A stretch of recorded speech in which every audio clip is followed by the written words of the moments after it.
Hello everyone, how are you? I hope you all are well. So today in this lecture we are going to start lesson number 6, life processes. The topic which we cover is nutrition. In this lecture we are going to cover all the important questions and the diagrams which are often asked in the board exam for the last 10 years. I hope till now you have prepared this lesson very well, that is life processes, because you all are preparing for UT1 exam. So I thought of giving you a short revision form in the form of question answer, important reactions and diagrams which may be asked in the board exam. So just have a look on the screen, the topics which we are going to cover today. That is nutrition, mode of nutrition. In that, we'll study autotrophic nutrition, heterotrophic nutrition, nutrition in amoeba, and nutrition in human beings. Children, first of all, we'll start with the topic autotrophic nutrition. Now, let me discuss for the nutrition also. It is the process of intake of nutrients and their utilization by the organism in various biological activities. What are the different modes of nutrition? One's autotrophic, second one is heterotrophic nutrition. In the autotrophic nutrition, what happens? Plants are the autotrophs and they prepare their food with the help of photosynthesis. Next, what will come in this is the process of photosynthesis. They may ask you the question, how photosynthesis takes place. Sometimes they may ask, what are the conditions required for photosynthesis? So that I have written in short form. First of all, carbon dioxide, they can take it from the atmosphere and the air passes through stomata that is present on the surface of leaves. Water, they take it from the roots. Light energy is trapped by the chlorophyll, that is the green pigment present in the leaves. And chlorophyll, where is chlorophyll present? It is present in the chloroplast. They may also ask you what are the steps involved in the photosynthesis. So I'll brief you. First step is the absorption of light energy by chlorophyll, which is present in the leaves in the green. This is the green pigment. Next step, what happens? Light energy is converted to the chemical energy. Why chemical energy? For the chemical reactions to take place. Then what happens? Carbon dioxide is reduced to carbohydrates. Carbohydrates, why? How it is done? How the carbon dioxide reduces? When photolysis of water takes place, water is dissociated to hydrogen ions and oxygen gas. So these hydrogen ions combine with carbon dioxide to form carbohydrate. Now the site for this photosynthesis is chloroplast, that you are very well aware. That is a double membrane bound organelle which contains chlorophyll. Now the process of photosynthesis, one definition also I have written. That is, it is the process by which chlorophyll containing cells, they prepare glucose using carbon dioxide, water in the presence of light energy, and oxygen gas is released from it as a byproduct. Children, also revise and write this equation, that is 6CO2 plus 6H2O in the presence of sunlight and the green pigment chlorophyll. It converts to a glucose molecule, that is C6H12O6 plus 6CO2. And when you're writing this equation, do not forget to balance it. If the definition is asked, what is photosynthesis? Then also you have to write this equation. Now I'll tell you the important diagram. There are two important diagrams in this topic. One is the cross section of leaf, which you can see on the screen. It is from your NCERT only. Another one is the stomatal pores. This also I have taken from NCERT. Children, just keep in mind that NCERT you have to learn thoroughly, and these topics also I have covered from the same book.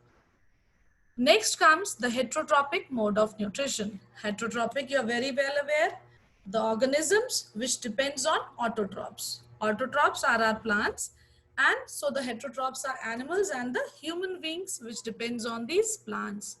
Now, depending on the type of food available, they are categorized in the three forms.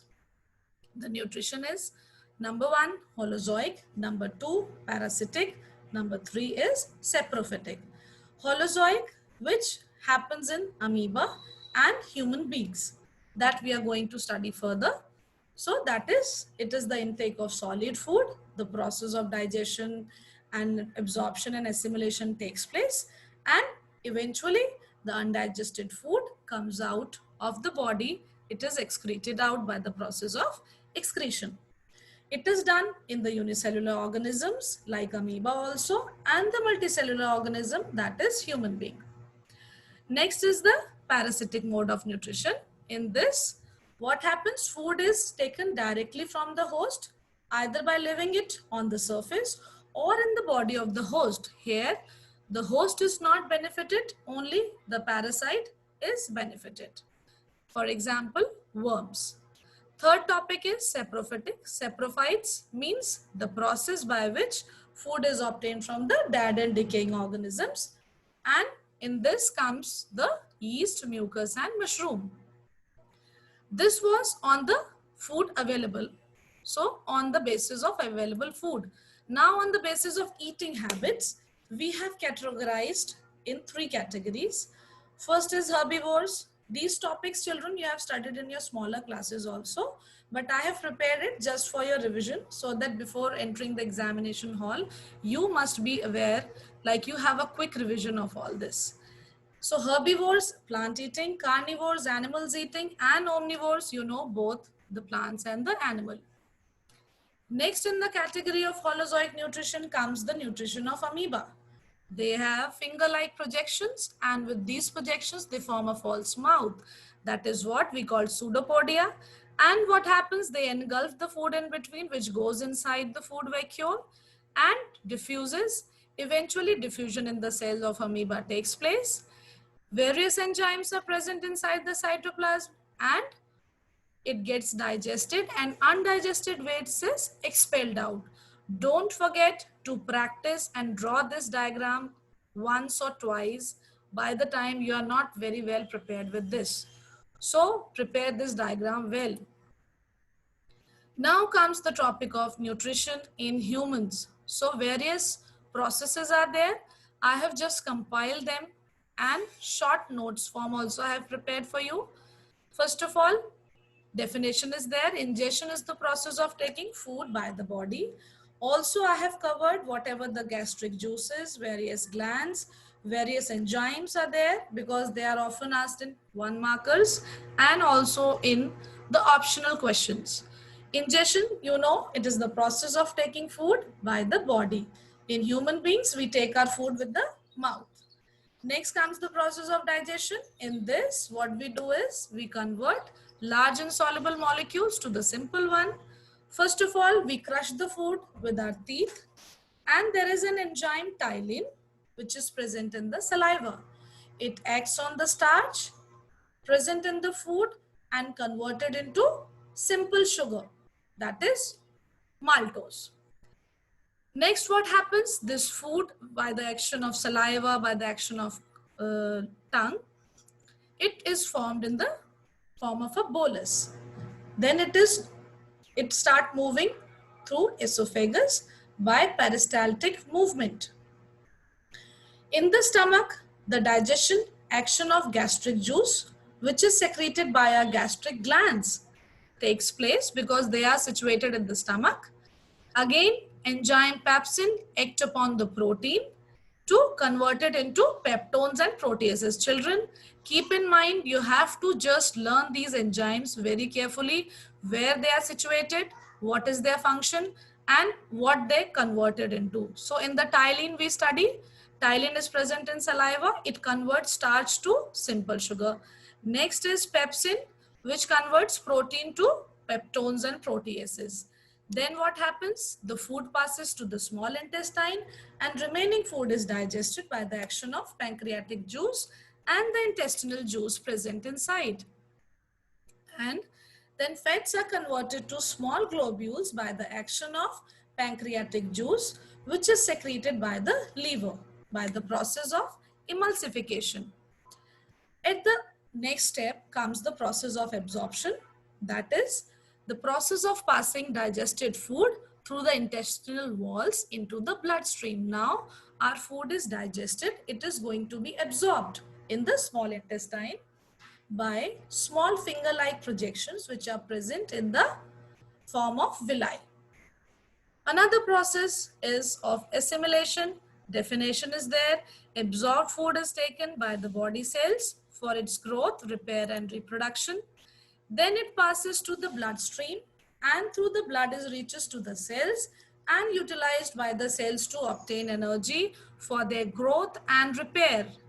At the end comes the topic of egestion. Egestion means to remove whatever is undigested, to remove from the body. The undigested food from the small intestine passes to the large intestine where only water and salt are absorbed and undigested food is removed from the body in the form of feces. The important diagram that falls in this topic is on your screen. You can see this is the human digestive system. You have to just memorize these important labelings given in your NCERT. Also, I have summed up the organs of the digestive system in the form of, like, you can just put an eye on the various enzymes, various gastric juices, and what are their functions, because sometimes they are asked separately in short form. For example, in mouth, there are salivary glands. What they do is they secrete salivary amylase or ptyalin. Ptyalin acts upon the starch to convert it into maltose, that is a simple carbohydrate. Second is the oral activity. What happens? Teeth help in the mastication and chewing of food, and the tongue helps in the mixing of food with saliva. Next comes the esophagus, that is our food pipe. The function of esophagus is the action of peristalsis, that is food in the form of bolus passed from the mouth to stomach and through esophagus by peristalsis. In the stomach, there are gastric glands, so gastric juices are there that contains pepsin. It converts proteins to peptones and proteases. So you have to just memorize these enzymes, that is ptyalin, pepsin, and these pancreatic juices. Now in the next comes the small intestine. This is very important, children. You have to just remember it receives pancreatic juice from the pancreas. Okay. In this, amylase, lipase and trypsin is there. What is the function of amylase? Amylase converts starch to simple sugar. Then lipase converts lipids to fatty acids and glycerol. On the other hand, trypsin, peptones, proteins to peptides.